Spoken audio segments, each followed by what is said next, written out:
My daughter's teacher started giving her homework that wasn't for school. My daughter Emily was the kind of kid who made friends with anyone. She loved school so much she used to wake up before her alarm just so she could be ready early. She was bubbly, talkative, and, if I'm being honest, couldn't keep a secret to save her life. That all changed in less than a month. It started when she got her new teacher, Miss Carter. The first time I met her, she was standing outside the classroom greeting every kid by name, crouching to look them in the eye. The first 2 weeks of school were normal. Emily came home with little assignments: draw your family, write about your favorite place, that sort of thing. She always finished them with a smile. Then one Tuesday, she didn't smile. She didn't even say hi when she walked through the door. She just went to her room and shut the door. Emily never shut her door. Later, I peeked in and found her asleep at her desk, pencil still in hand. I moved the paper so she wouldn't smudge it in her sleep. The assignment made my stomach turn. If you could live with someone other than your parents, who would it be and why? Emily's answer: Miss Carter says she could take care of me better. She says moms get tired. I laughed it off at first. Maybe it was some kind of creative writing prompt. But the next morning, when I walked her to school to casually ask Miss Carter about it, she just smiled. We're learning about trusted adults, she said softly. Someone to turn to if a child feels unsafe. Her explanation made sense, but her eyes didn't match her words. By the second week of October, I started noticing other changes. Emily wasn't watching cartoons anymore. She didn't want to FaceTime her grandparents. She stopped asking me to read her bedtime stories. The other parents began noticing weird things too. Kids coming home silent, kids staring off into space at dinner. The real break for me came on a Thursday. Emily came home with an assignment written in neat, blocky handwriting, clearly not hers. Find the safest way to make sure your parents don't wake up while you leave. I confronted Emily, but she just smiled faintly. It's just pretend, Mom. Miss Carter says we're practicing for the trip. What trip?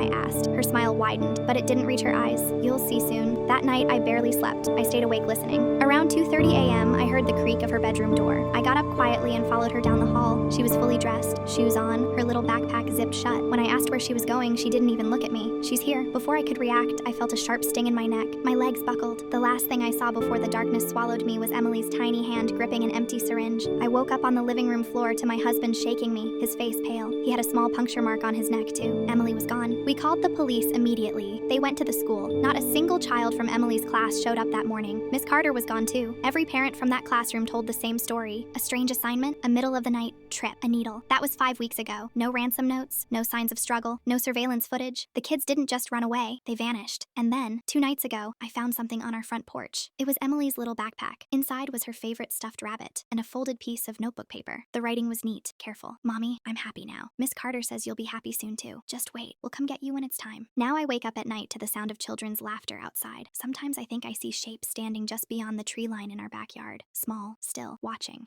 I don't go to the window anymore.